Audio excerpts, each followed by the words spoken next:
খানাও তো খাইতে না, যে 3 দিন ওই যাইতেছে। ওই সকালে ওই বেটা একটা সার একটা বড়টা দিচ্ছে, আর খাইতে, আর এই পর্যন্ত কিচ্ছু না।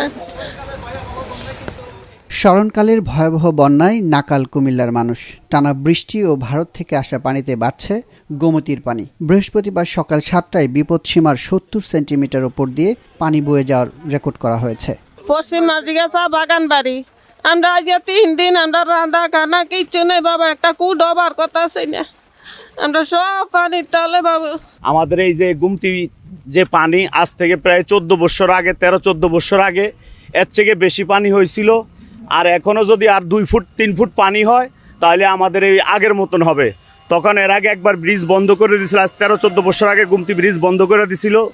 তখন ওইটা আমাদেরকে বড় একটা ট্রলার দিছিল, ট্রলার দিয়ে আমরা ব্রিজের এই পার থেকে ওই পারে যাইতাম, শহরে যাইতাম, শহর থেকে আবার ট্রলার দিয়ে আসতাম। এখন যে অবস্থা পানিতে বাড়তেছে, এতে মনে হয় আবার ওই 13-14 বছর আগেরকার মতন হবে।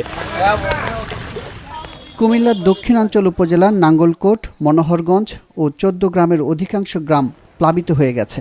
আদর্শ সদর, লাকসাম, বুড়িচং, বরুড়া, দেবিদ্বার, মুরাদনগর ও দাউদকান্দি নিম্নাঞ্চল প্লাবিত হওয়ায় ঘরবাড়ি ছাড়তে বাধ্য হয়েছেন মানুষ।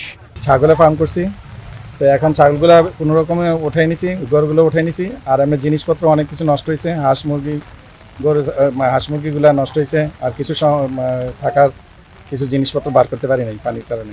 আমার ঘরে ডব সুকেস ফ্রিজ সব পানি তলে, খাট মনে করেন ল্যাপটপ যা আছে সবগুলো পানি। মাঝে মাঝে সম্পূর্ণ ভাই বাইসে গেছে পানিতে, এখন আমার থাকার কোনো ব্যবস্থা নাই, বড় অসুবিধা আছে আমি ভাই।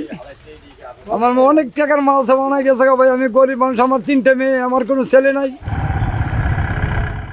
আবহাওয়া অধিদপ্তর বলছে কুমিল্লায় গত 4 দিনে 494 মিলিমিটার বৃষ্টি হয়েছে। যে অনুপাতে বৃষ্টি হয়েছে তাতে এ ধরনের বন্যা হওয়ার কথা নয়। তবে বাংলাদেশ লাগোয়া ভারতের ত্রিপুরা সহ আরও বেশ কয়েকটি রাজ্যে বন্যা হচ্ছে।